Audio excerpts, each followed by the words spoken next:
na outra disciplina, saudade nesta disciplina. Mas estou vendo caras que eram frequentes e que estavam desaparecidas. Eu estou vendo aqui o Máscara de novo.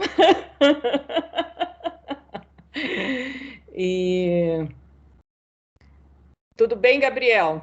Está por aí? Estou, professora. Estou bem. Muito bem. Então, eu vou falar hoje, nós vamos entrar na unidade 6, que agora é 6, eu cortei uma unidade, antes era 7, e eu venho cortando conteúdo, desde que eu dei demografia pela primeira vez na Universidade de Brasília, há 35 anos, eu tenho dado 40% do conteúdo. Então, para vocês verem como que a gente também era muito louco, né? Era assim, era outro tipo de coisa. Mas vamos lá. Hoje eu vou falar sobre a estrutura da população e nós vamos falar sobre um conceito muito interessante, muito atual. Aliás, eu queria falar para vocês que hoje foi publicado também no IBGE, né, a publicação, a nova edição do Brasil em Números, do IBGE, e o capítulo de população fui eu que escrevi. Então, eu fui convidado ano passado para escrever isso, tinha todas umas regras para escrever e tal, então escrevi isso no início do ano, sem muito dado, sem muita coisa ainda, e saiu publicado agora, tá? Um caderno bonito, né? Vocês viram? Você viu, Valéria? Depois você compartilha com os meninos aqui no chat. É uma publicação bem bonita, é uma publicação que é entregue para o corpo diplomático para apresentar o Brasil, é uma publicação do IBGE, e o IBGE convida vários pesquisadores cada ano para, então, atualizar a publicação. Então, esse ano eles me convidaram, né? Acho que foi no final do ano passado, no início desse ano, acho que foi no final do ano passado que eles me convidaram para fazer esse capítulo, e eu nunca digo não, quase nunca. E foi um trabalho também difícil, porque é uma publicação oficial, você não pode falar muito, mas eu não queria deixar de não falar sobre o censo demográfico, que não foi a campo, que não iria a campo. Então, você fica lá cheio de melindres, não pode, né? Mas eu acho que ficou um texto. Eu achei que eles cortaram umas palavras, tem uma parte lá que não é, eles ajustam, e tem algumas coisas no inglês que eu não teria traduzido exatamente assim. Mas tudo bem, mas está lá, né? O que mais?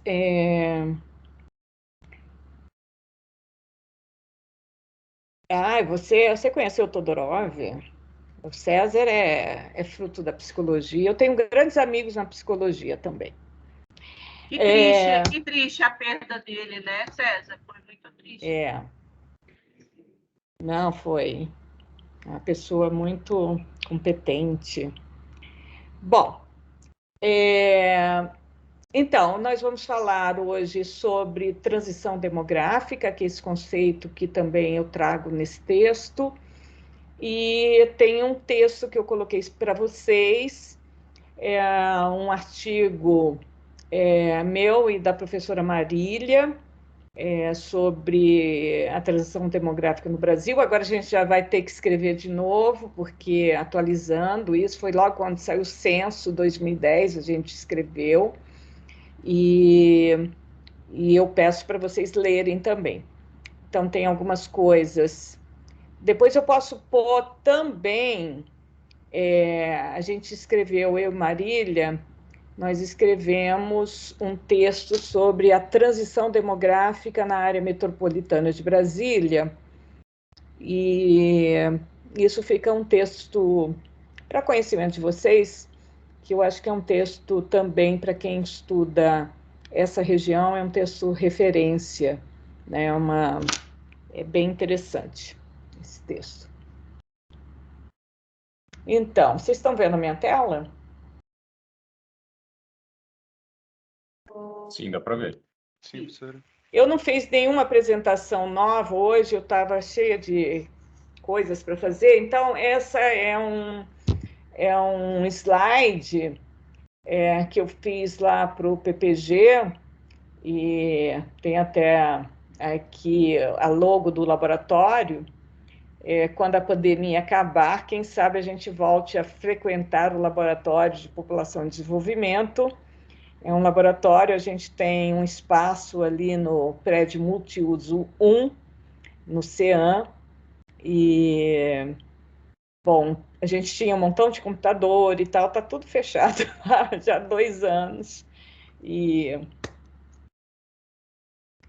há 2 anos praticamente, porque eu viajei, né, a Marília está no Gama, ele quase não frequentou, mas a Valéria nem conhece. Mas é um espaço que a gente já teve muito movimento de estudantes, sobretudo da estatística, nos vários projetos. Então, eu vou começar falando sobre a transição demográfica e experiência brasileira e falar desse conceito, né, que é um conceito muito importante quando a gente faz análise de população e principalmente análise de população no Brasil, né, quando a gente fala da dinâmica demográfica brasileira e o impacto, né, sobre a economia, os impactos sociais, etc., e, sobretudo, agora na questão pandêmica que nós estamos vivendo. Então, deixa eu passar aqui.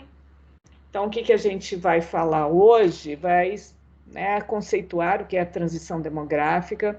Vamos falar um pouquinho sobre os indicadores, depois eu volto a falar um pouco sobre os indicadores também. Eu vou falar um pouco mais sobre a experiência brasileira na transição demográfica.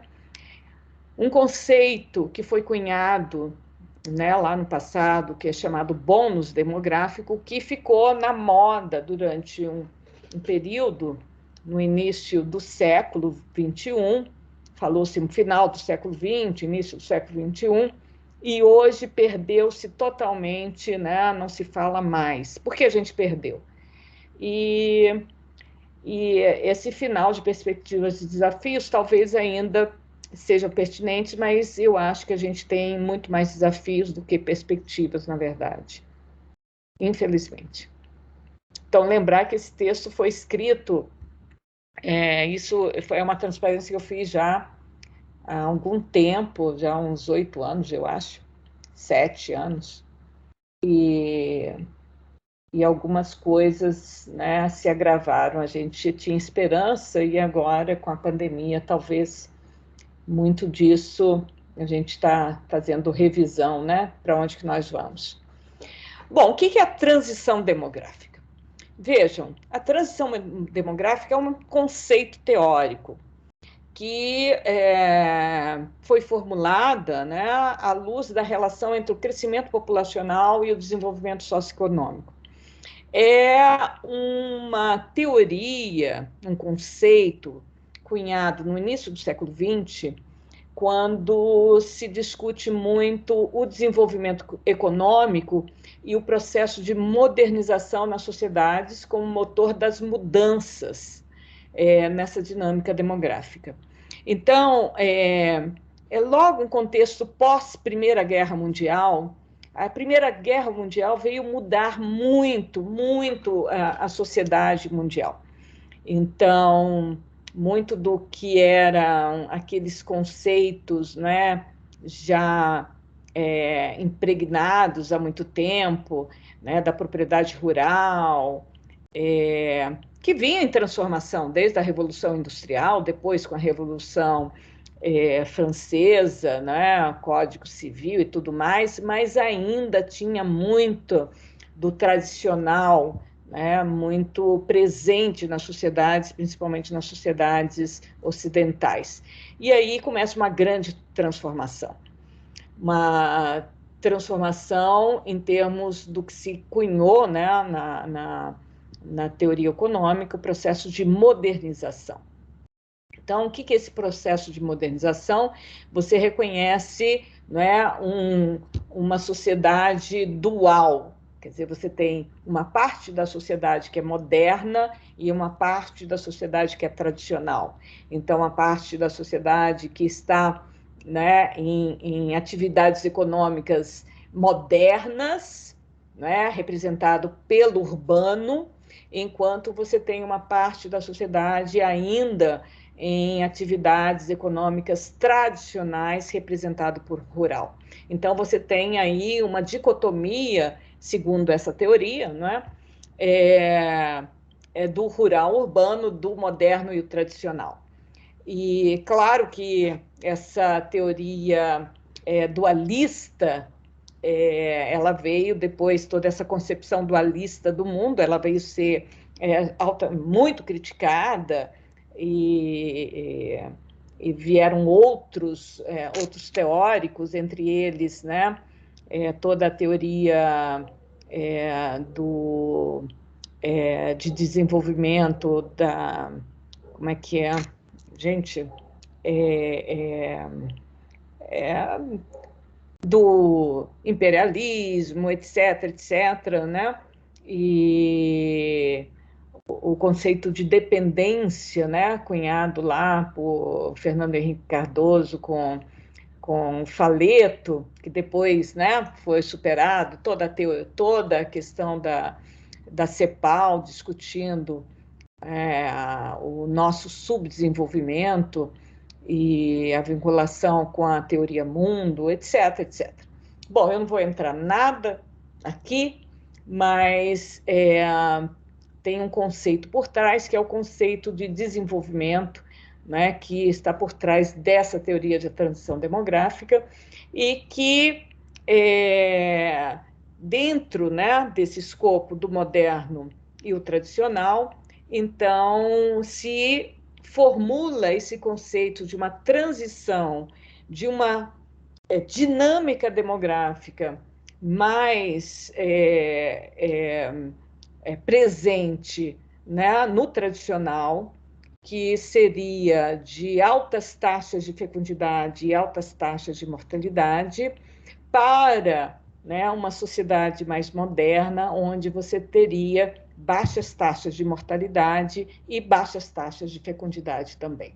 Então, essa passagem de uma sociedade rural tradicional para uma sociedade urbana moderna implicaria numa mudança também da dinâmica demográfica, né, de altas taxas de fecundidade e mortalidade para baixas taxas de fecundidade e mortalidade. Então, esse processo se chama transição demográfica. Então, mais do que... Se discutiu muito se isso é uma teoria, um conceito, mas o que a gente fala é uma experiência que todos os países vivenciaram.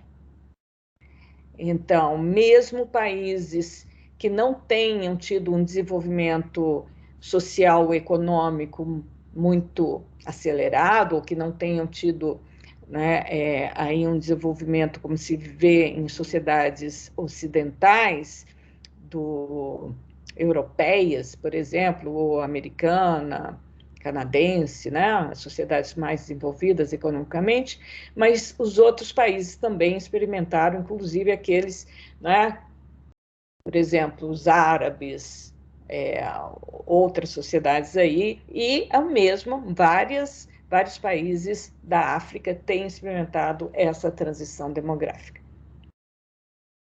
Então, o que é a transição? E aqui a gente tem um esquema que nos mostra o que seria, né, essa transição demográfica que todos os países ou todas as sociedades experimentariam. Você tem um período que é chamado de pré-transição, que é o período primeiro, vamos dizer assim, né, antes da transição, onde você observa taxas de fecundidade e mortalidade muito elevadas.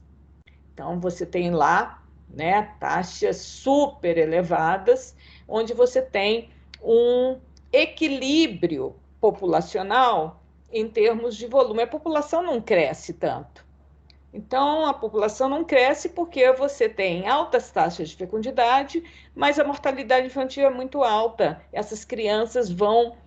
Poucas crianças vão sobreviver após o 5º ano de vida. E a gente já viu esse conceito, né, da mortalidade na infância.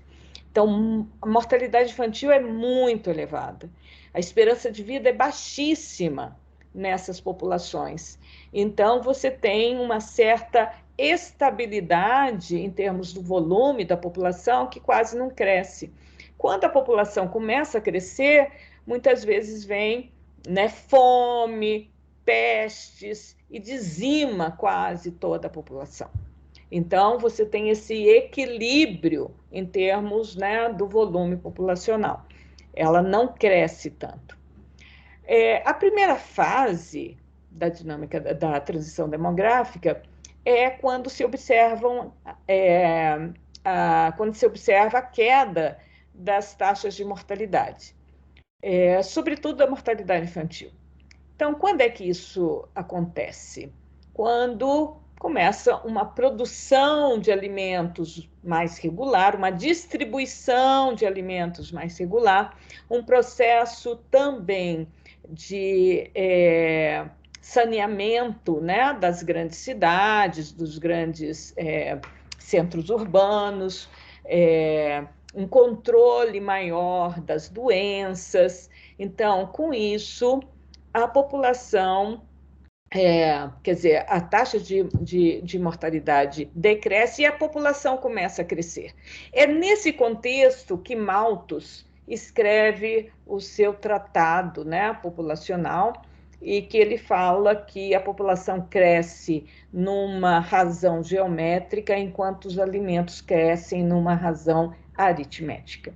Na verdade, hoje a gente vê bem ao contrário, né? A população cresce muito menos do que a produção de alimentos, mas a gente tem um problema grave de distribuição.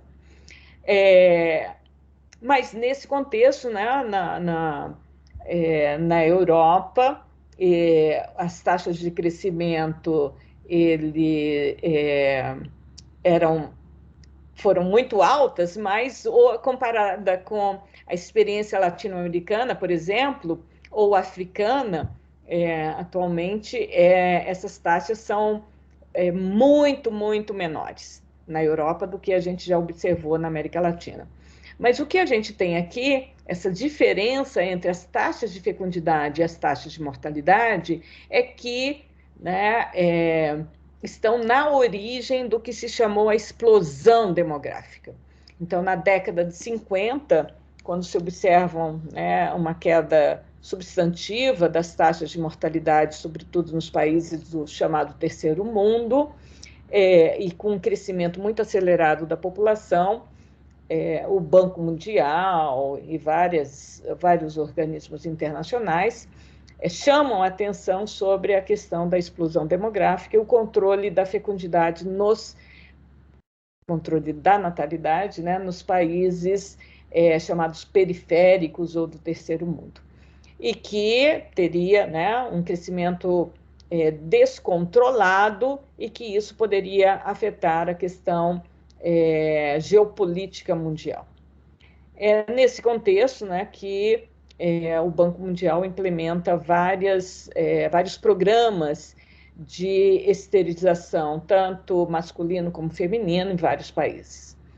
Então, isso nós estamos falando aí da década de 50, 60.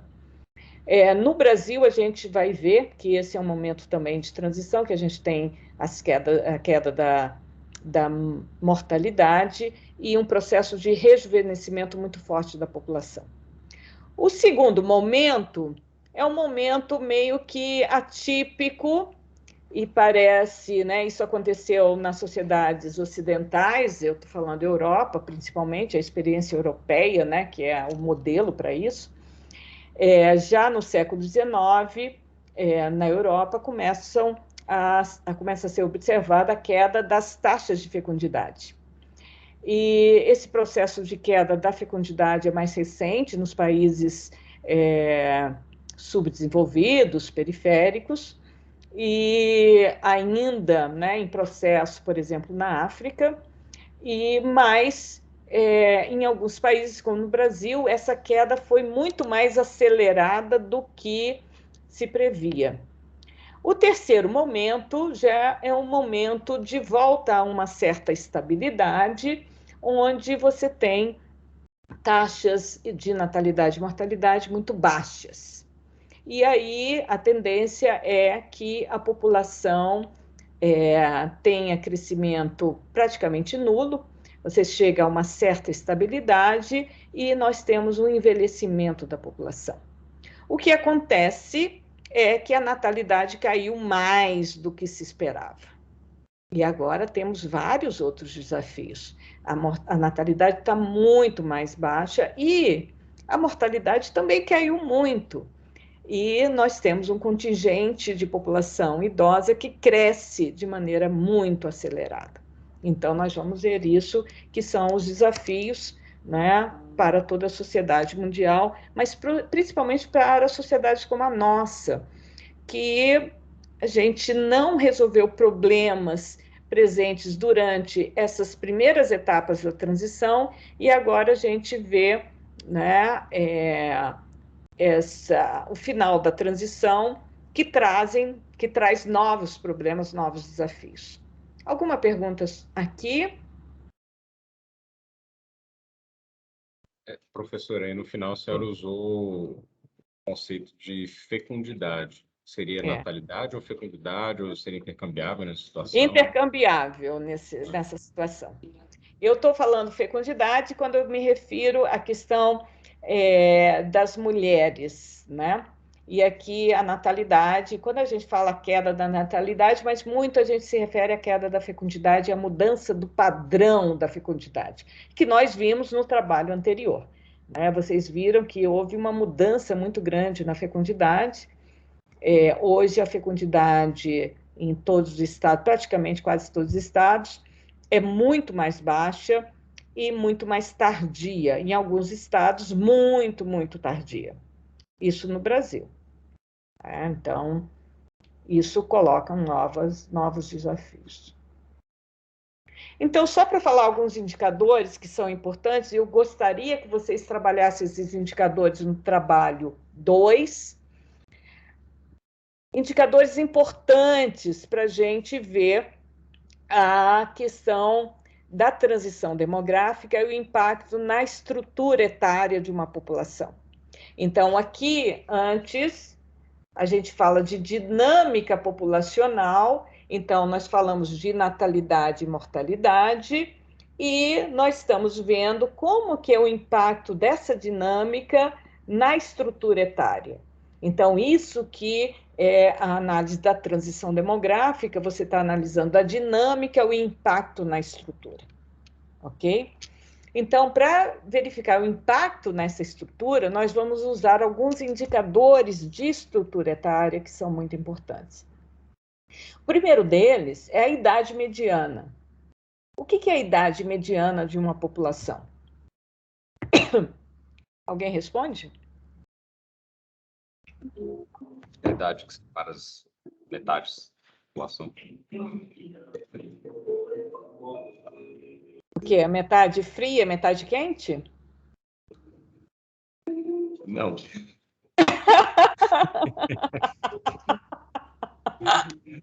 Partiu. O que é a idade mediana? A idade que separa 50% da quantidade de pessoas de cada lado. De quê? Como assim? Quem torce para o Flamengo e quem não torce para o Flamengo? Então a gente divide.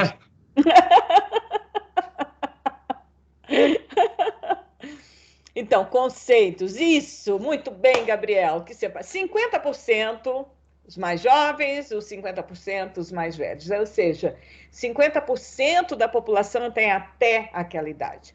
Então, isso é muito importante. Então, na década de 50, 60, a idade mediana era 20. Então, o que quer dizer ou menos que 20? Nós vamos ver daqui a pouco. Gente, 50% da população era muito jovem. Então, eu lembro que uma vez eu dei uma aula O tempo já vai passando. Eu não sei em que momento desses 35 anos de vida universitária como professora, gente, é muito tempo. Gente, é muito tempo. Não posso pensar nisso. Mas eu falei assim, olha só, com essa idade mediana da população brasileira, metade da população brasileira não viu Pelé jogar. Agora eu posso dizer, 75% da população brasileira não viu Pelé jogar, porque era um ícone naquela época. Só vê né? Assim, nunca viu presencialmente. Gente, eu era menina, meu pai me levou para ver o Pelé jogar. Você acredita? Eu tive esse privilégio de ver no campo o Pelé, bem pequenininha, mas eu vi. E hoje ele está com 80 anos, né, Ana, com problema de saúde. Para você, né? Ver. Não, eu presenciei cada coisa na minha vida. Depois eu vou relatar para vocês. Algumas coisas não consegui. Por exemplo, uma coisa que eu lamento não ter conseguido, porque eu não consegui ir, porque eu estava ver o Paul McCartney aqui em Brasília. Não vi o Paul McCartney. Ele tocou tantas vezes aqui, né? Mas não vi o Paul McCartney, infelizmente. Mas eu vi outras figuras importantes. Mas vi o Pelé jogar. Vocês vão ver que a idade mediana de uma população conta muito a história daquela população. Quem é aquela população? Isso marca muito, tá? Outro indicador importante, e nós vamos ver, né, é a distribuição relativa da população segundo 3 grupos etários importantes. Esses 3 grupos etários importantes, o primeiro deles são os menores de 15 anos, que são aqueles que, vamos dizer assim, que eles são economicamente inativos. Não quer dizer que eles não estejam trabalhando, um trabalho infantil, por exemplo, mas eles deveriam estar na escola. Então, tem esse conceito de dependentes. Seria uma faixa etária dependente que deve estar, né, investindo em educação, né, deve estar estudando, somente estudando. Então, essa é das crianças e adolescentes, menores de 15 anos. Depois nós temos a população jovem e adulta. Quem que é essa população? Então, isso daí é de 15 a 59 anos no Brasil, por causa do Estatuto do Idoso, e de 15 a 64 anos internacionalmente falando, porque considera-se idoso a partir dos 65 anos. No Brasil, a partir dos 60 anos. Então, nós temos esse grupo intermediário, que é o grupo em idades produtivas e reprodutivas também, né? Então, quem é essa população, né? É a nossa força de trabalho. E o outro grupo etário são os idosos. Os idosos são aqueles que já deixaram o mercado de trabalho, supostamente, ou deveriam ter deixado, e que também se tornam, de certa forma, dependentes da sociedade, porque têm o direito a uma aposentadoria, uma pensão, alguma coisa assim. Então, essa é a distribuição relativa, né, da população nesses 3 grupos etários, e a gente tem, então, a partir daí, 2 indicadores interessantes. O primeiro deles é o índice de envelhecimento, que vai relacionar o número de pessoas idosas com o número de pessoas dos indivíduos jovens. Ou seja, qual o número de pessoas idosas para cada 100 pessoas menores de 15 anos? Esse é o chamado índice de envelhecimento.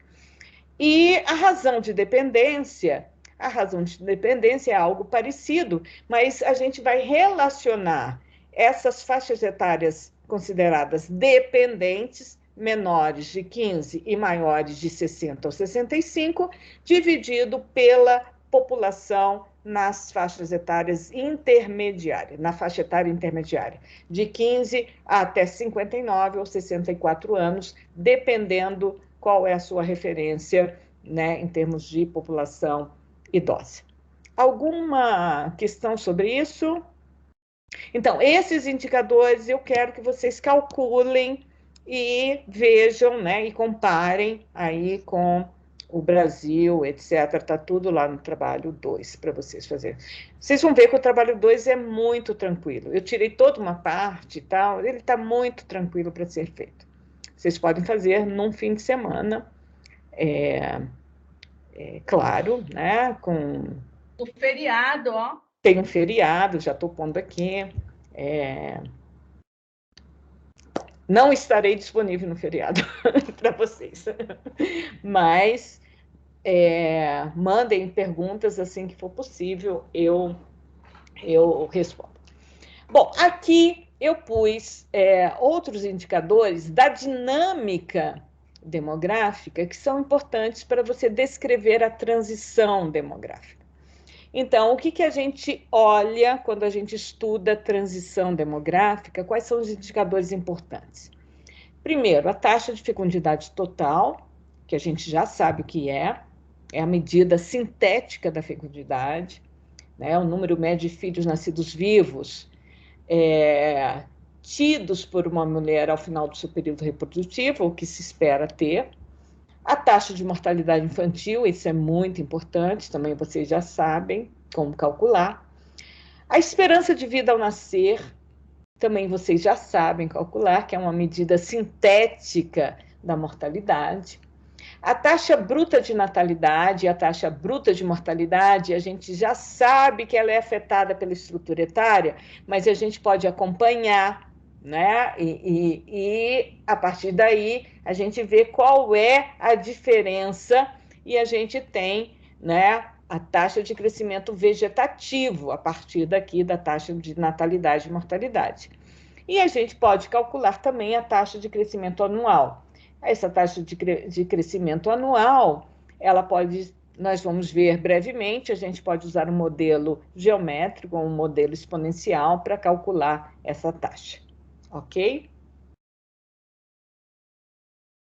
Então, aqui no Brasil, eu peguei estimativas das taxas brutas de natalidade e mortalidade, a série histórica, para a gente ver, né? Claro que aqui tem um componente da estrutura etária, grande parte, né, desse período da estrutura etária não era tão influenciável, mas só para a gente ver, né, como foi a evolução dessas taxas. Então, veja bem, a gente tem aqui, desde 1872, uma natalidade bastante elevada e a mortalidade, que ela vai... Aqui é uma questão de estimação, mas ela permanece, né, até 1920 num patamar. Em 1920 ela tem uma queda, né, começa a queda, e a queda mais acentuada é a partir de 1950. Tá? E aqui, na taxa de natalidade, começa a cair desde 60, mas você vai ver uma queda muito, muito forte a partir da década de 80.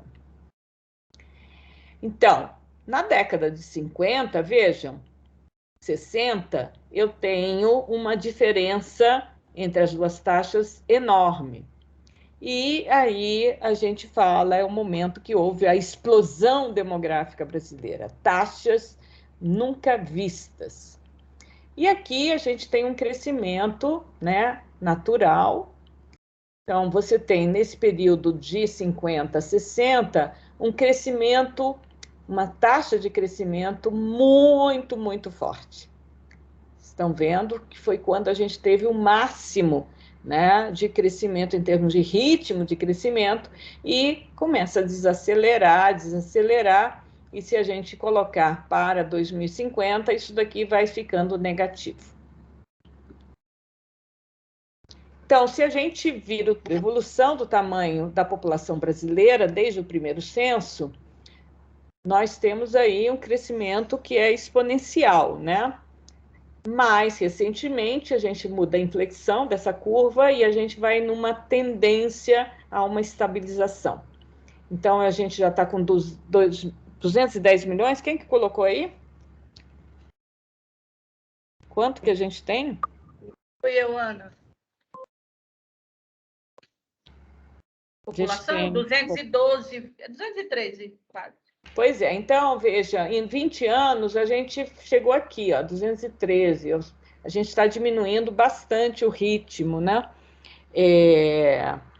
E o que se espera é que a gente, em 2040, a gente chegue no limite aí e comece a decrescer. Talvez antes, por causa da pandemia, ninguém sabe exatamente qual vai ser o impacto, né? Então, o que a gente tem aqui? Uma taxa de fecundidade total que decresce, uma mortalidade infantil que decresce rapidamente e uma esperança de vida que cresce. Então, isso entre 50 e 2010.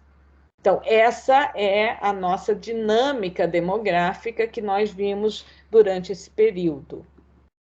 Que 2020 também pode mudar, né, Ana? Algumas características, né? Pode. Então, de 1950 a 2010, vamos ver o que está acontecendo com a nossa pirâmide etária, a nossa estrutura etária. Então, vejam aqui, essa é a nossa pirâmide etária de 1950. É uma pirâmide de base larga. Vocês vejam que a base da pirâmide representa as idades jovens, ou seja, as crianças de 0 a 5 anos, está vendo? Aqui a linha 0 anos, 0 a 5, aqui por grupos quinquenais, e eu tenho pouca população nas idades mais avançadas. Então, eu tenho uma pirâmide de lados aqui, é como se fosse quase um triângulo assim mesmo, né? Triangular a base, a pirâmide, mostrando que eu tenho ainda uma mortalidade elevada, né? Aqui nesses lados, que você decresce rapidamente essa população.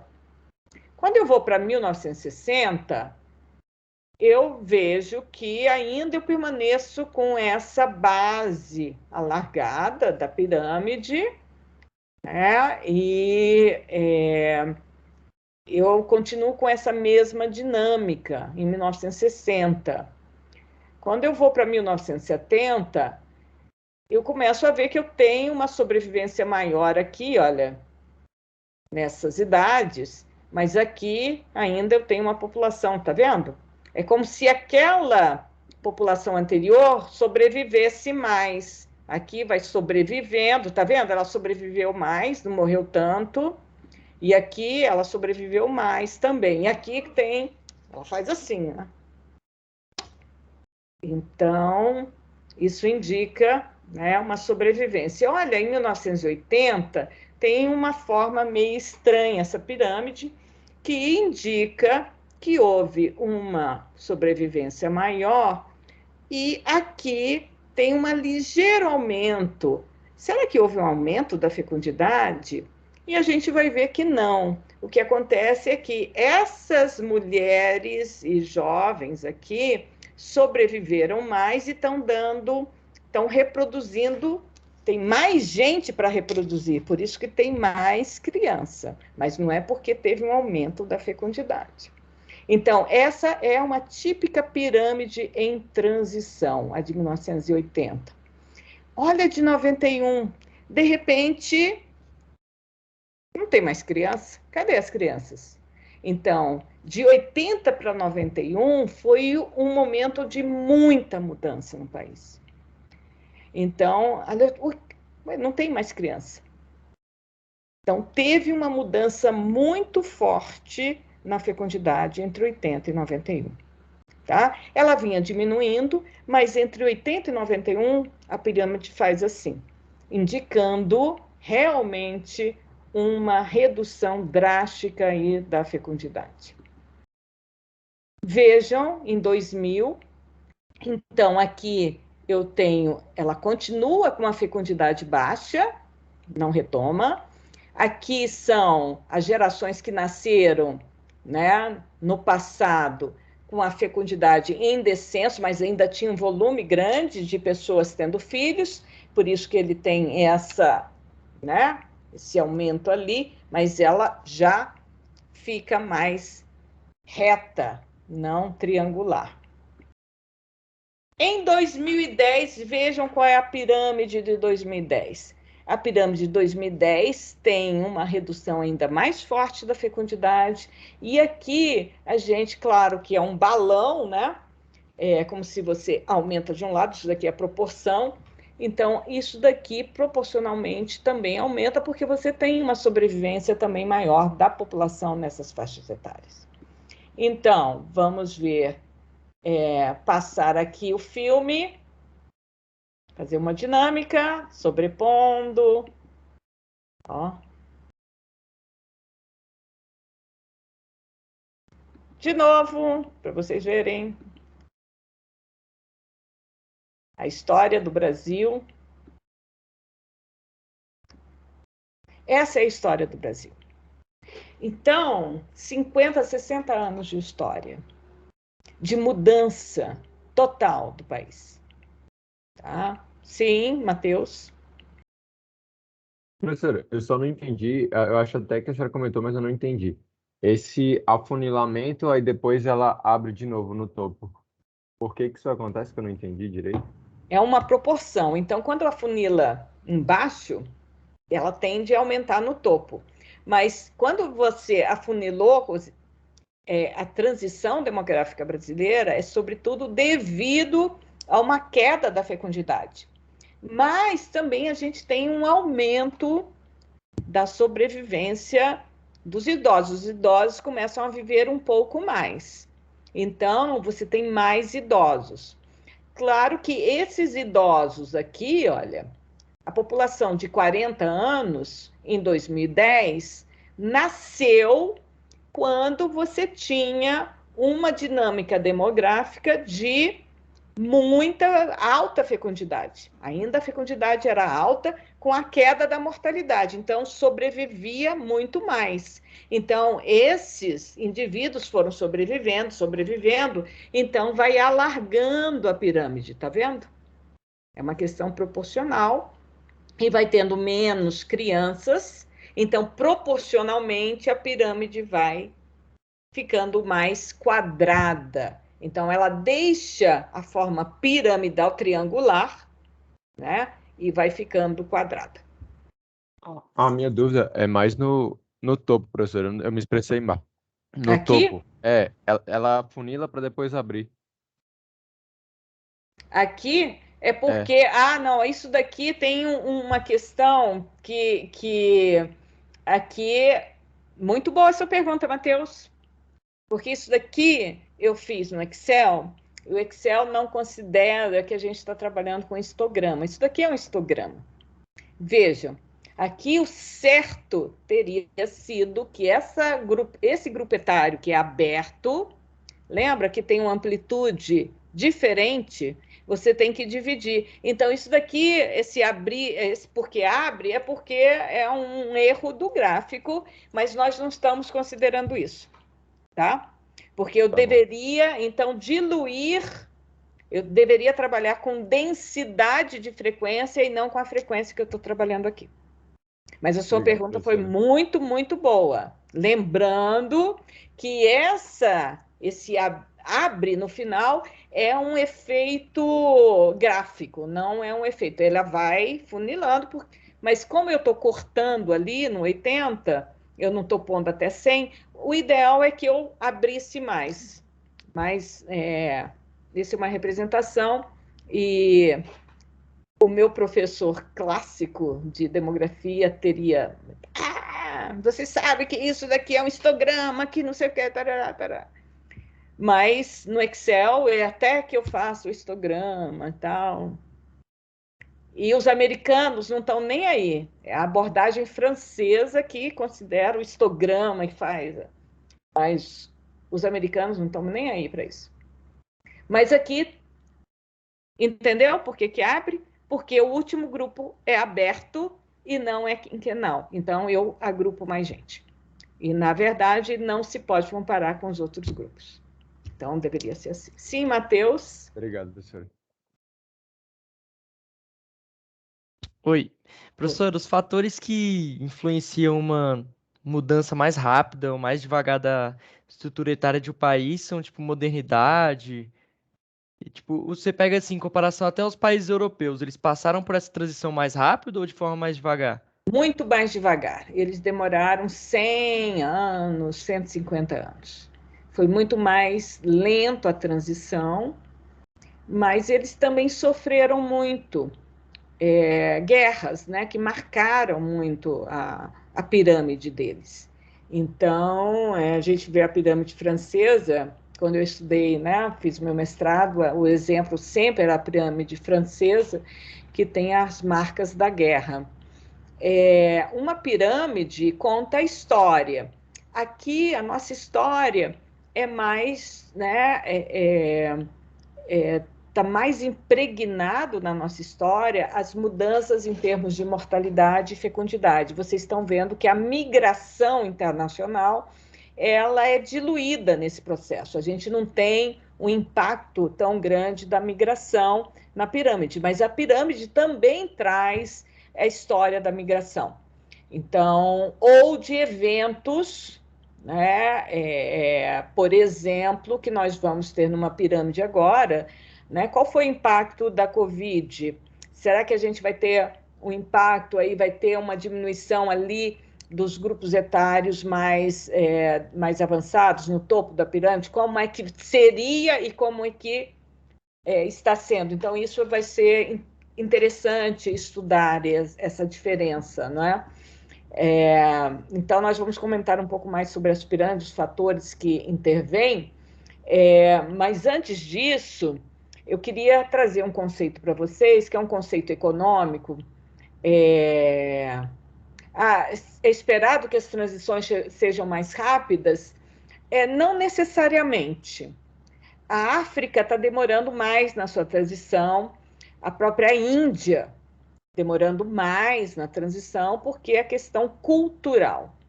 A Coreia do Sul foi muito rápida. A própria China, que hoje discute a política de filho único, também foi muito, muito rápida e coercitiva, né? Então, isso depende muito. Então, não tem uma tendência a ser mais acelerado ou menos acelerado. A gente sabe, por exemplo, que os palestinos resistem mais.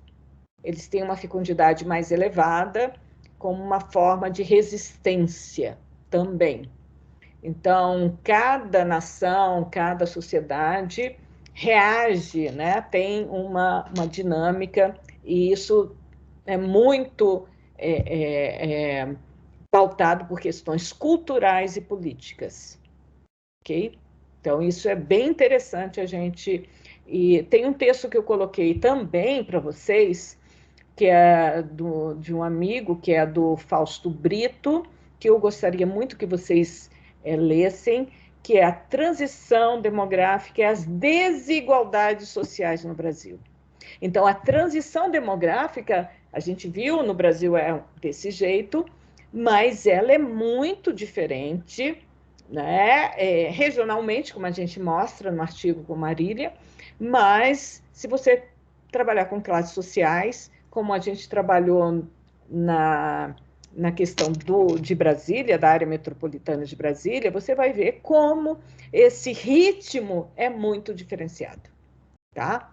Então, tem um impacto social e econômico nessa transição muito forte. Então, outro conceito que foi também trazido nessa discussão da transição demográfica foi o conceito de bônus demográfico. O que seria o bônus demográfico? Então, você tem uma mudança na estrutura etária da população com o crescimento da importância relativa do grupo de idades intermediárias. Você está vendo que aqui o grupo chamado dependente, ele decresce proporcionalmente, ele, né, encolhe, E aqui esse grupo dos mais idosos, ele vai crescendo, mas ele ainda não cresceu totalmente. Então, a pirâmide não é totalmente quadrada. O que a gente vê é um aumento muito grande da população nessas faixas etárias produtivas. Então, esse momento, né, de transição, e quando a população aumenta essa faixa etária produtiva, em relação às outras faixas etárias consideradas dependentes, se diz que a população tem um bônus demográfico. Tá? Então, você está comparando esses grupos etários dependentes com a população em idade ativa. Ou seja, você teria uma menor carga de dependência e você teria o que se chamou aí de janela de oportunidades ou bônus demográfico.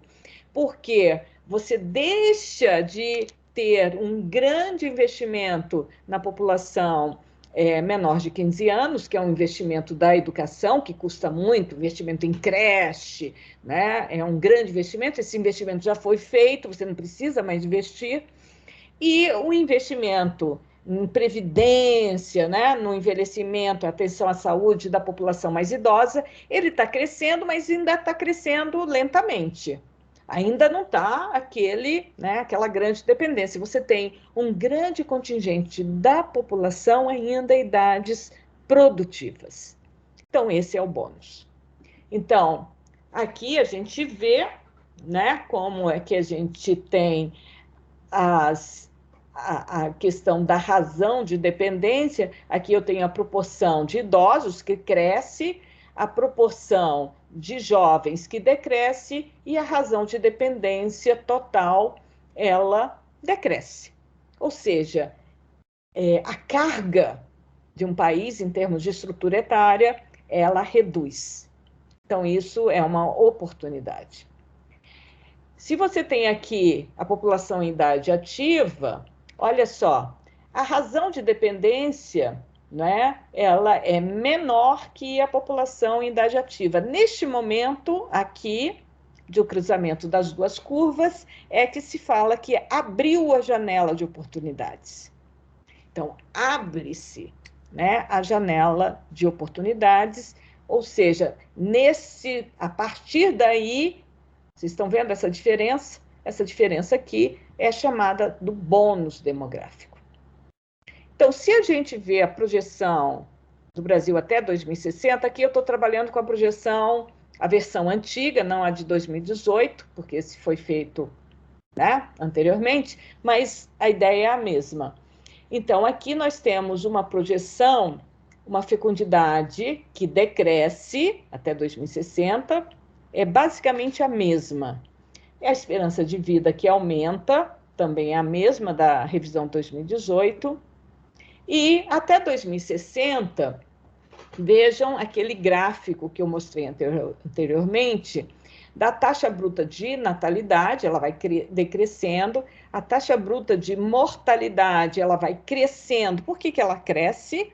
Porque ela é afetada pela estrutura etária. Então, maior estrutura etária mais envelhecida, a taxa bruta de mortalidade aumenta.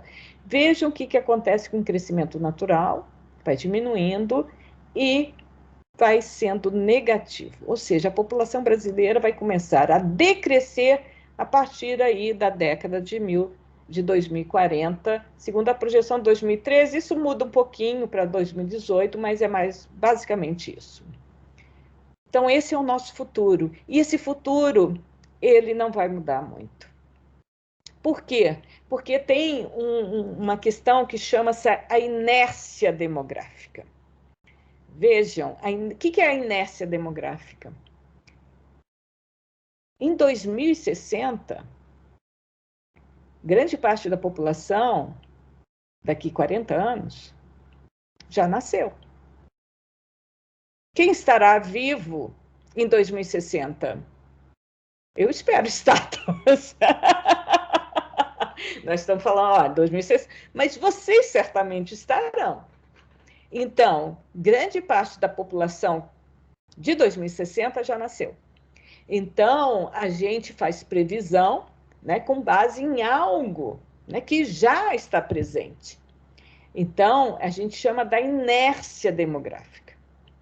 Tá? Então, isso, claro que 2060 ainda faltam 40 anos, muita coisa pode mudar, mas muita coisa já está dada. Vejam o tamanho da população brasileira até 2060. Ela vai chegar no máximo e vai começar a decrescer.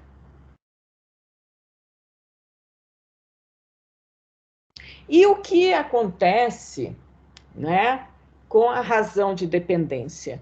Veja, a razão de dependência, ela vai diminuir até aqui, 2020, já passamos, ela começou a aumentar, segundo as projeções do IBGE. Por quê? Porque a carga da população idosa começa a aumentar. A gente tem muito mais idosos. Claro que agora com a pandemia, vamos ver como é que ficou isso. Vejam a janela de oportunidades, o bônus demográfico. Ele havia, né, aberto aqui, e você teve todo esse momento para trabalhar esse bônus. A partir de 2020, esse bônus está se fechando, e aqui ele se fecha totalmente. Ou seja, a gente já perdeu praticamente todo o bônus. Tanto é que muita gente já nem fala mais em bônus. O que a gente perdeu? A gente não escolarizou a nossa juventude. A gente tem um problema grave, né, da nossa juventude, que grande parte dela não tem escolaridade mínima. Então, isso, né, vai afetar o desenvolvimento econômico futuro. Então, esse é um grande desafio. Eu estava vendo, a gente vai soltar um estudo sobre o DF, sobre conjuntura, mas tem 40% da população jovem está desempregada. Então, é complicado, né? Então, que futuro é esse?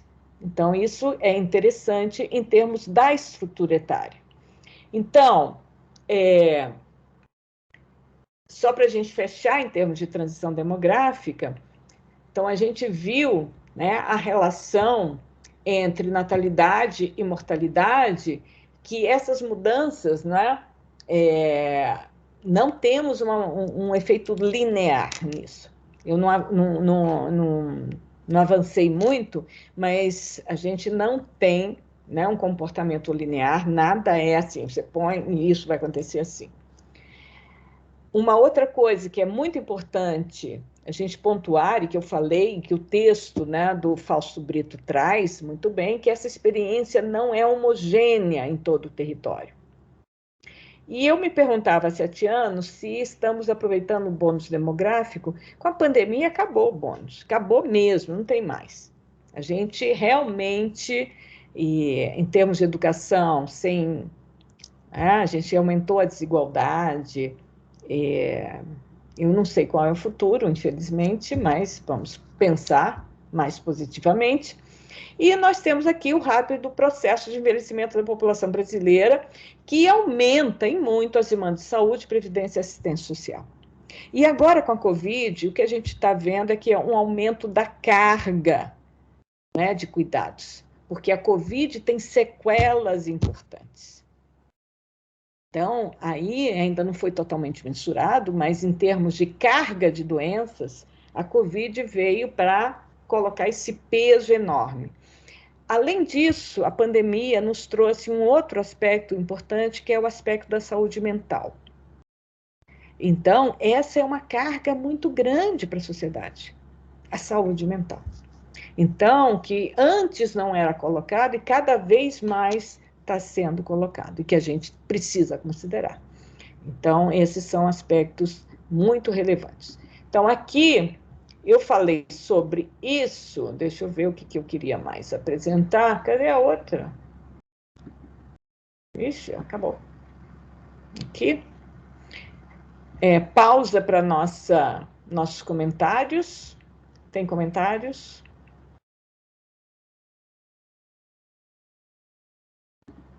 Alguém quer comentar? Está todo mundo meio desiludido, professor. Desiludido com o quê? Meu Deus do céu. Não. A gente tem que pensar sempre que a vida é bela. Então, eu vou falar um pouquinho sobre... Vou compartilhar minha tela aqui com vocês. Ai, cadê? Aqui. Professora, Sim. o Bruno mandou uma pirâmide aí no chat. Depois dá uma olhada. Essas aí seriam tipo marcas de guerra, marcas de uma que acontecem, sei lá, um grupo de pessoas que some da pirâmide. Aí eu vou ver. Essa é a Aí, pirâmide francesa? Hein, ele Bruno? disse que é russa, né? A russa? Ah, eu gostava da pirâmide francesa, mas eu não tenho aqui, mas eu vou comentar com vocês. Eu vou só... Vocês estão vendo minha tela? Não, né? Então, Não? Sim? sim. Então, vamos ver só a questão das pirâmides, que eu acho interessante, para a gente fechar a aula de hoje. Eu quero que vocês vejam os indicadores. Eu não vou fazer uma aula específica sobre os indicadores, mas eu coloquei os indicadores lá, tá? Eu vou deixar essa transparência também lá, e essa daqui. Ela não está tão bonitinha como as outras, porque eu não tive tempo de refazer, mas ainda vou refazer. Então, vamos falar sobre a pirâmide etária, como construir uma pirâmide etária. Primeiro, vimos que a pirâmide é um valioso instrumento para análise da composição e da estrutura de uma população, e como eu falei, que ela conta a história. A história de uma população está impregnada na sua pirâmide. Tá? Então, é muito importante a gente analisar a pirâmide. Ela representa, então, a estrutura por idade e sexo de uma população, em geral. Eu já vi apresentando de outras formas, mas, em geral, o lado direito ficam as mulheres, o lado esquerdo, os homens. Tá? Então, a gente pode representar com valores absolutos, e aí, problema de valores absolutos que você não dá para comparar. Vai ficar um gráfico desse tamanho, porque se você tem uma população enorme, ou um gráfico pequenininho.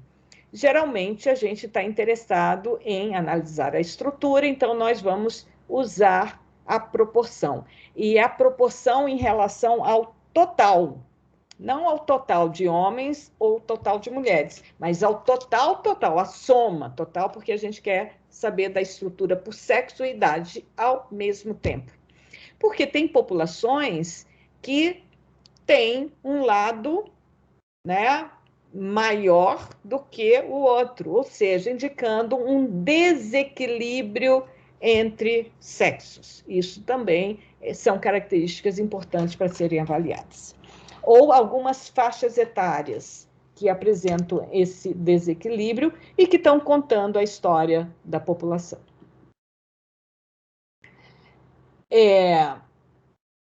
Então, quando tratar de proporções, deve-se tomar como base o total da população e não o total de cada sexo. Lembrar disso na construção da pirâmide, ok?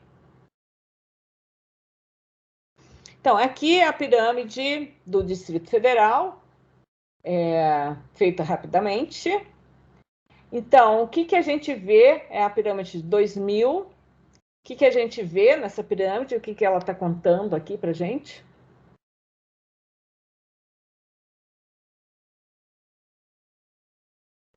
A gente vê que tem aqui, né, nessas cidades, tem um maior contingente populacional. Isso é migração.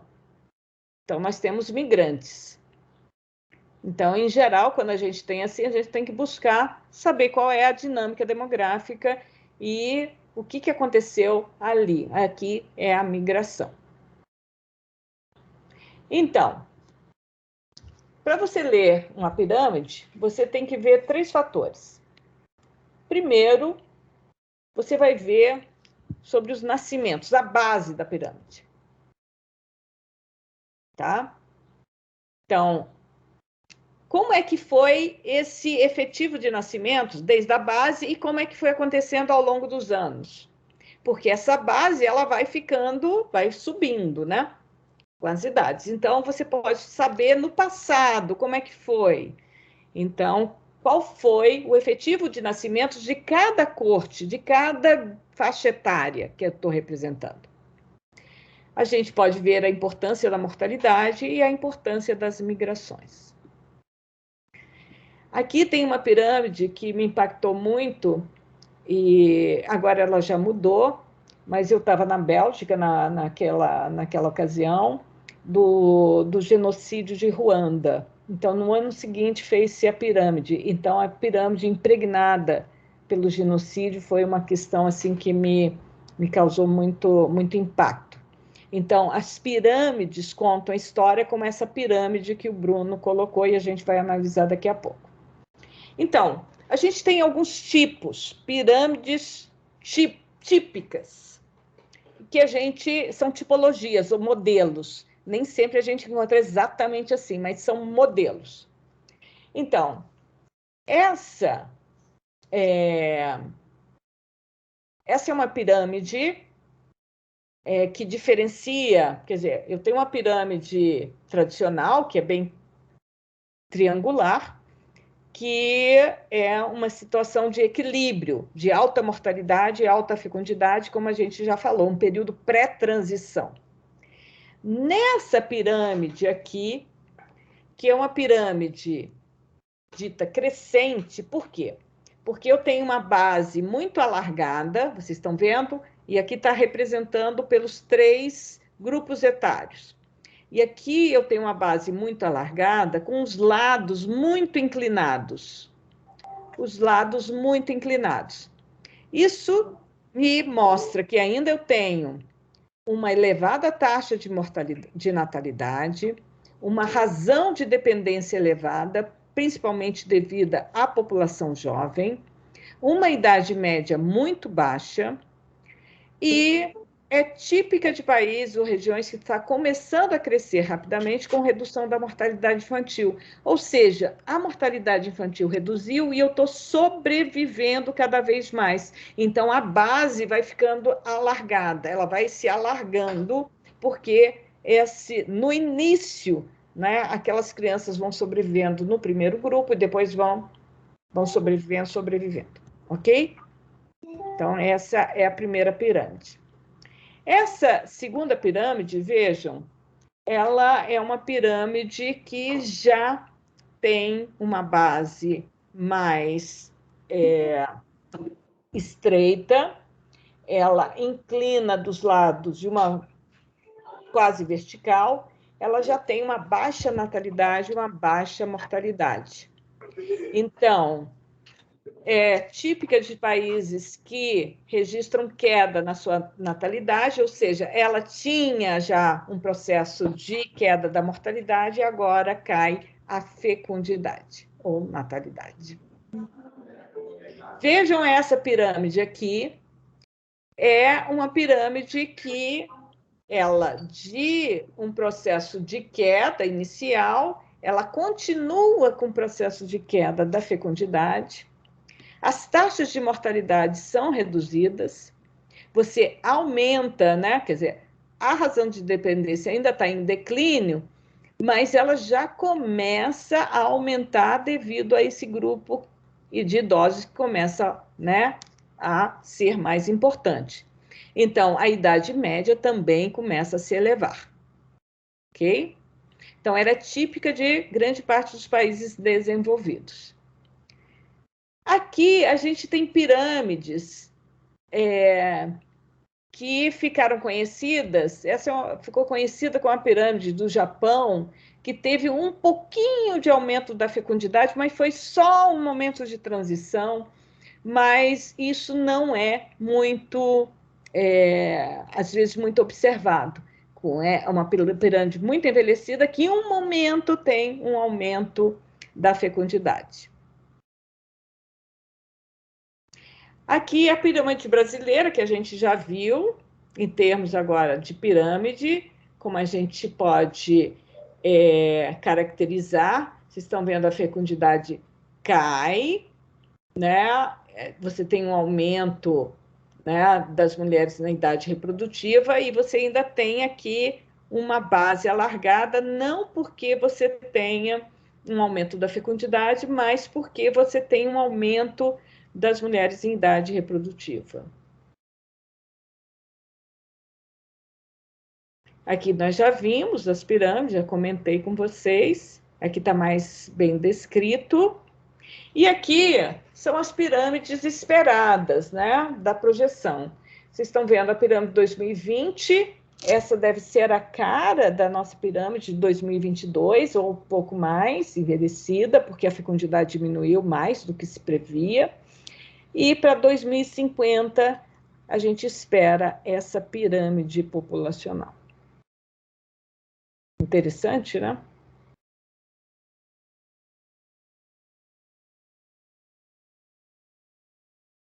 Vocês estão vendo que esse aumento aqui não é um aumento da natalidade, não. É porque eu tenho mais mulheres sobreviventes aqui. Vocês estão vendo? Aí aumentou um pouquinho.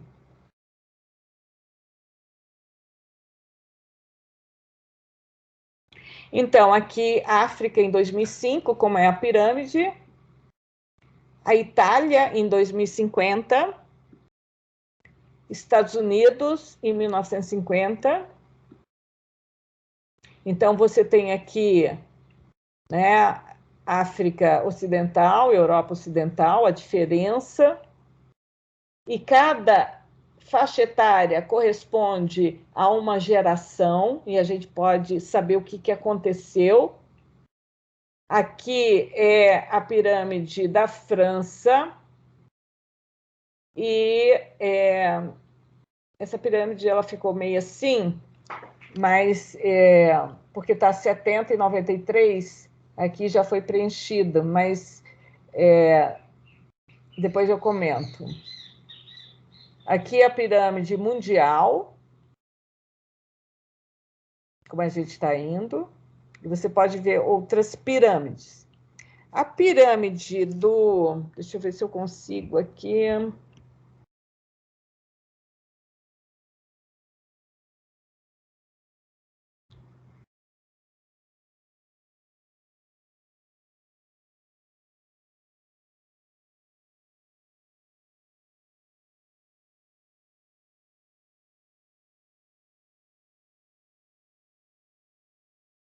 Vocês estão vendo?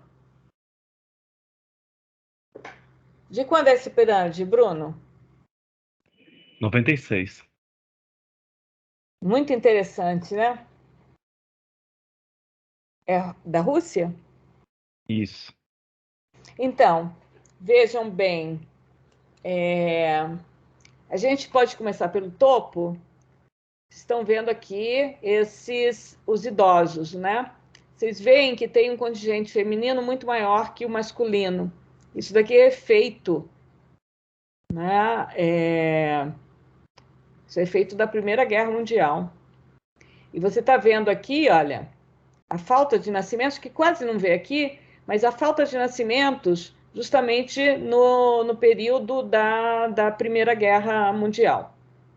E aqui é o contingente de homens que morreram, né? Aqui nesse período. Aqui já você tem uma recuperação entre as duas guerras, mas veja, aqui é a Segunda Guerra Mundial, que também não teve nascimentos.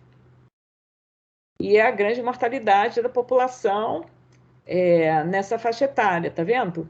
Dos jovens, tudo aqui de homens aqui que não tem é de guerra. E, claro, de mulheres também, mas aqui é o efeito da Segunda Guerra Mundial, que não nasceram. Aí você tem um baby boom, né? Então, logo depois da Segunda Guerra Mundial. E aqui eu não sei o que aconteceu, deve ter tido alguma coisa aqui, 50... Isso é de 2000 e...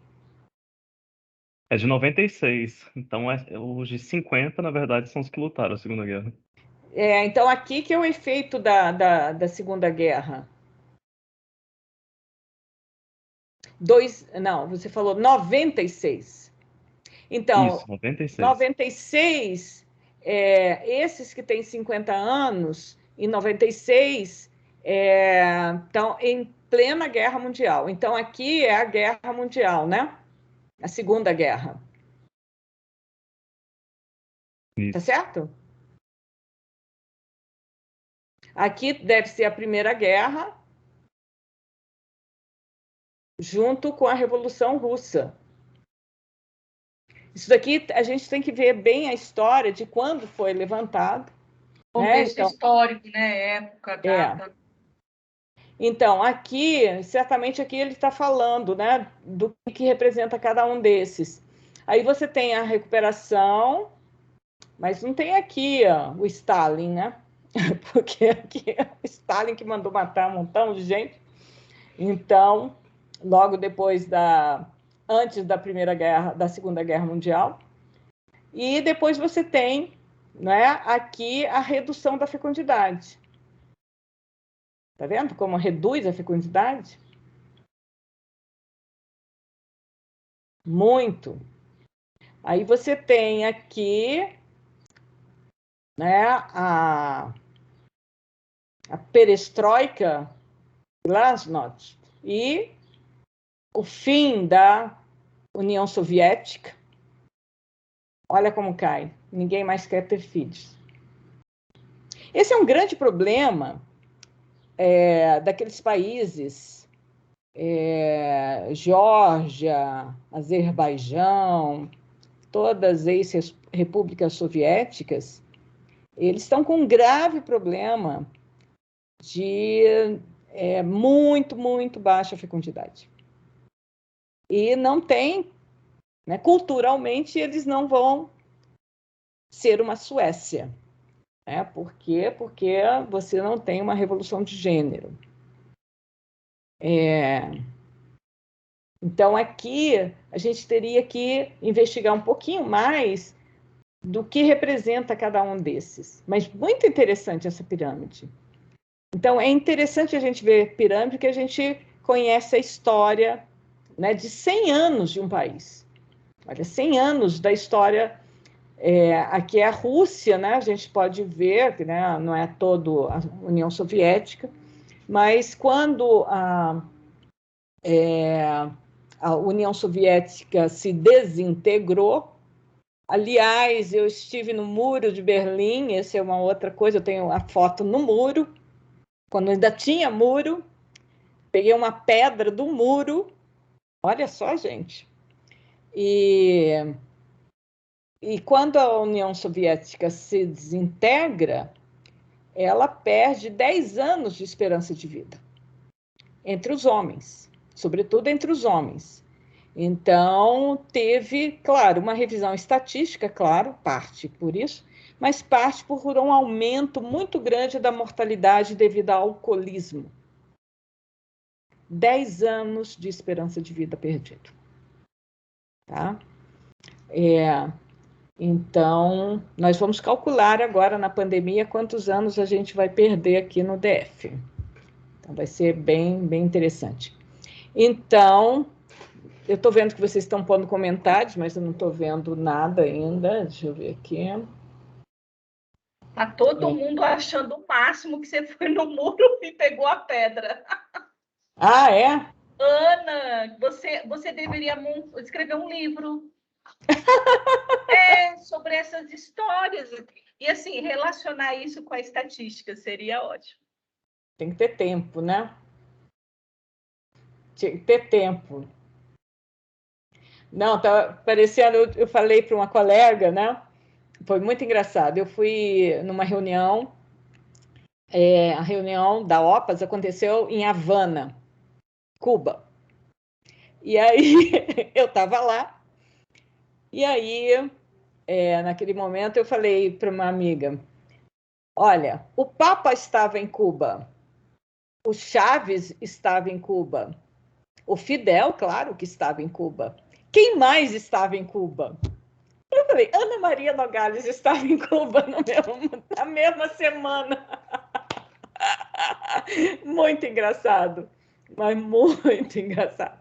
Aí eu fui, 2 anos depois, fui numa reunião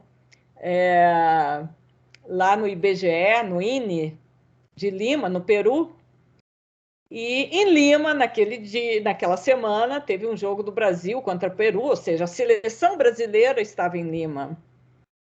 E teve uma reunião da conferência, como é que é? Do Bloco Pacífico. Então, quem que estava naquela semana em Lima? Obama, como é que é? O chinês lá, Xi Jinping, o russo, Putin. Ou seja, estava todo mundo em Lima. E quem mais? Ana Maria Nogales estava em Lima na mesma semana. Gente, foi um horror aquela semana. Tudo fechou. Foi muito engraçado.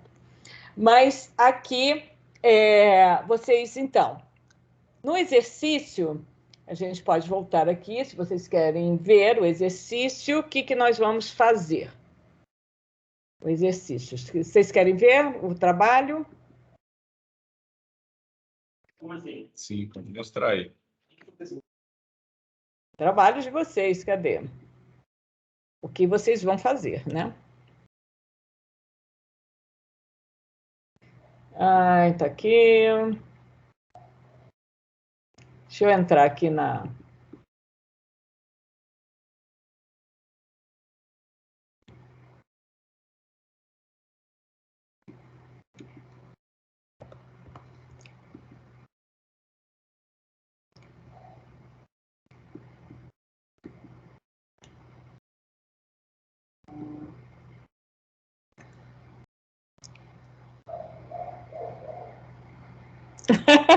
Forrest Gump. Ai, meu Deus, é um filme que eu gosto. Mas são coisas engraçadas. Mas tem muita história.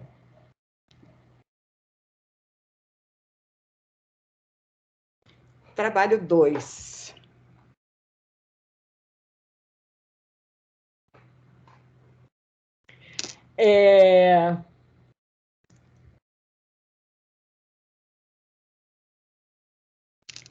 Então, primeira parte, vocês vão trabalhar com a estrutura populacional e a avaliação da informação sobre idade. Então, hoje eu dei aula sobre estrutura e depois eu vou dar uma aula sobre avaliação da declaração de idade para vocês fazerem essa letra C. Então, letra A, vocês já podem até começar a fazer. Construa as pirâmides etárias por grupos de idade para a população da UF escolhida, que vocês já trabalharam, em 2000, 2010, 2015, 2020 e 2030. Obtenha os dados no portal do DataSUS para os anos censitários e projeções para os demais anos no link, eu não pus o link aqui, mas vocês sabem aquele link, vocês buscaram a população para 2019, lembram? Não tem a população para 2020, 2030? Tem? Não tem? O link das projeções. Tem sim. Então, a ideia é vocês, né? São quantas pirâmides? 1, 2, 3, 4, 5. É muito simples, podem fazer no R também, pode fazer em qualquer lugar. E vocês vão comentar os resultados à luz da discussão sobre transição demográfica. Então, ali é muito simples. Item B. Para todos os anos acima mencionados, calcule os indicadores de estrutura por idade. Então, ali eu ponho proporção de idosos, proporção de crianças, proporção de jovens, razão de dependência e índice de envelhecimento. Calcule a idade média e a idade mediana. Gente, nesse trabalho, geralmente as pessoas não sabem calcular a idade mediana, porque esquecem que fizeram exploratória. Então, lembrar como calcula a mediana, por favor. Tá? Calcule e grafique a razão de sexo por grupos de idade para 2010 e 2030. Comente os resultados. Isso tudo para a sua unidade da federação. Então, esses 2 itens vocês podem praticamente fazer, menos a razão de sexo, que eu não falei ainda, mas que a gente imagina que seja. E vocês podem, então, trabalhar com esses indicadores que eu falei aqui. Tá simples? Complicado? Não? Parece tranquilo. Tranquilo, muito bem, ninguém vai chorar. Avalie a qualidade da declaração de idade no censo 2000, segundo forma de declaração de idade. Então, nós temos duas formas, vejam que é 2000 e não 2010, pedi 2000. Antes era 80, 2000 e 2010, agora eu só estou pedindo 2000. Vocês vão ver, a data de nascimento tem duas formas de coletar o dado. Você tem a data de nascimento e a idade presumida. Então, você vai pegar no censo de 2000, essa tabela do censo que está lá no IBGE, e vai, então, trabalhar com as idades simples. Idade simples, não é grupo etário. Segundo data de nascimento e idade presumida. Então, tem uma tabela assim. E para essa informação que vocês vão coletar no censo de 2000, lá no IBGE, vocês vão calcular os índices de Whipple, Myers e Bach. Esses índices são índices de avaliação da qualidade da informação sobre idade. Eles são clássicos. Eu pus até um relatório do IBGE que analisa esses dados, usando esses índices, e na live que vocês viram lá do SIDAX, o Tim, ele apresenta o Demo Tools no R, que calcula esses índices. Vocês podem usar o Demo Tools, eu nunca usei o Demo Tools, mas tem lá, vocês podem aprender. Eu pus aqui a planilha do PAS, aliás, ele também, o Tim se refere à planilha PAS. A planilha PAS é Population Analysis Spreadsheet, que é do Bureau de Censos dos Estados Unidos, feito pelo Eduardo Arriaga. Então, Eduardo Arriaga, um grande demógrafo, ele, quando saiu essas planilhas de cálculo, ele, então, implementou várias das ferramentas demográficas de análise de dados em planilhas. Então, vocês vão usar essa planilha Cengage para calcular esses indicadores. E semana que vem eu vou falar sobre esses índices de Whipple, Myers e Bach. Ok? E vocês vão construir a pirâmide por idade simples, por nascimento, data de nascimento e por idade presumida, para vocês verem a qualidade da informação. Então, a primeira questão que a gente avalia num censo, na informação do censo, é a qualidade da informação por idade simples, e a gente vai ver isso na próxima aula. A parte 2, que eu espero que dê tempo, eu vou dar uma aula sobre isso.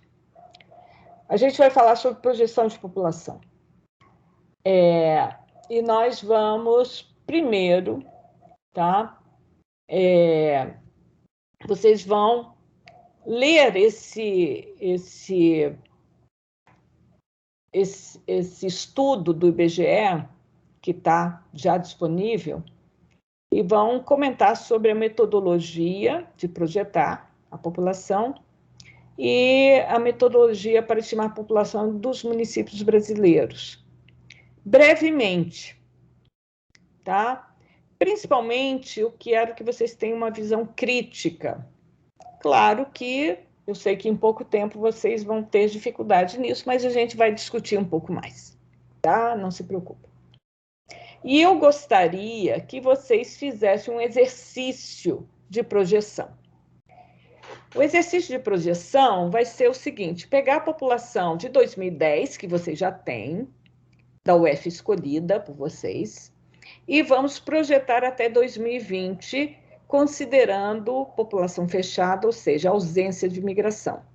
Então, eu vou mostrar o modelo de como se projeta uma população, não é difícil, o Gabriel pode ajudar a gente depois, e a gente vai considerar todos os indicadores de mortalidade e fecundidade obtidos no trabalho 1. Ou seja, a gente vai considerar a fecundidade e a mortalidade calculadas por vocês, tá certo? E vamos pegar a população de 2010 e vamos levar a 2020. Então, a gente vai depois comparar essa projeção com o que foi projetado pelo IBGE para 2020, que vocês já têm. Então, vocês vão projetar e vão comparar com o do IBGE, tá certo? E aqui vocês vão comparar, né, com o que vocês tiveram para o Brasil, com as suas projeções com a do Brasil. Ou seja, você já teve aqui, eu vou ver aqui se ficou muito ou não, e depois a gente revê. Leiam e vejam como é que tá para vocês, se ficou muita coisa e tal. Alguma coisa pode estar repetitiva e a gente pode ajustar.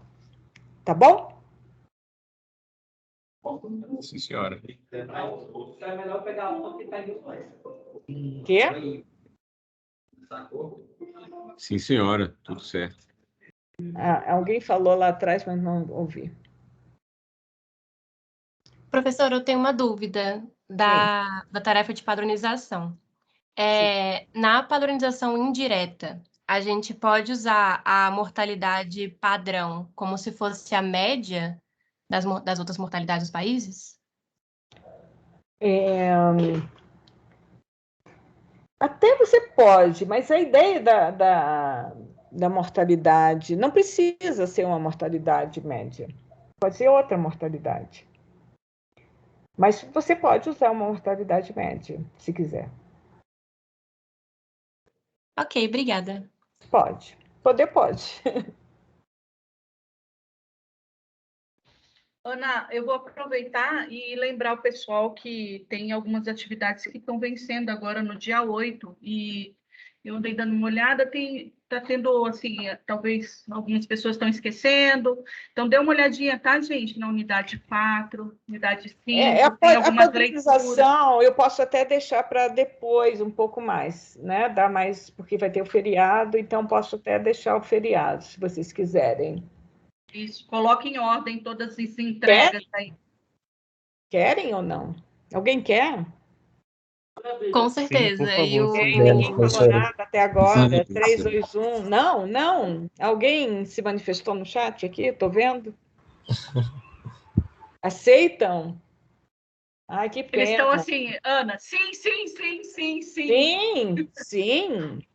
Então, eu vou pôr para o dia 12 à noite. Pode ser? Põe tudo para o dia 12 à noite. Ótimo. Ué, Ana, coloca dia 13, Ana. Dia 13, dia 13 a Isso, gente melhor tem ainda. aula. É porque no dia 12 eles trabalham, é porque se coloca dia 12, eles têm que finalizar até o dia. Aí dia 12 eles podem trabalhar. Olha, eu estou defendendo aqui vocês, hein? Ó. Não, às 23h59, não? Para não ter que 12. dormir com isso. Não vão dormir com isso, pelo amor de Deus. Essa galera vira noite. Não, vão dormir, porque no outro dia tem aula. Ô, Ana, o Bruno está colocando assim, dia 15. O quê? Dia 15?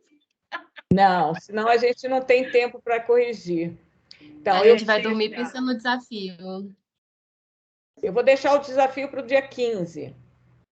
Eu vou deixar as coisas para o dia 12. Vou deixar assim para vocês ficarem... Deixa eu ver o que... Olha, tem uma leitura... Ai, tá tão lento tudo.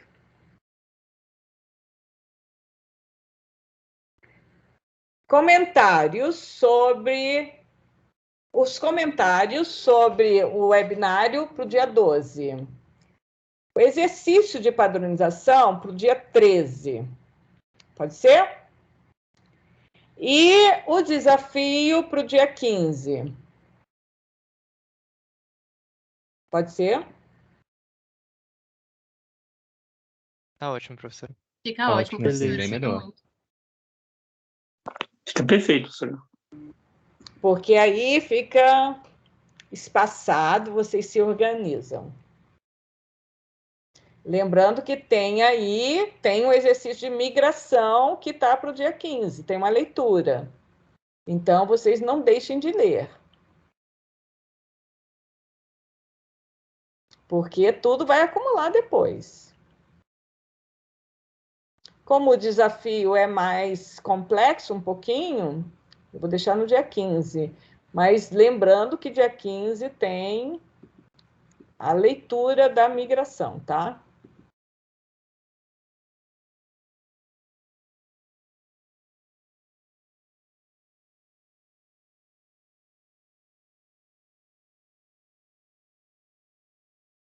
Ok? Ok. Ok, professora.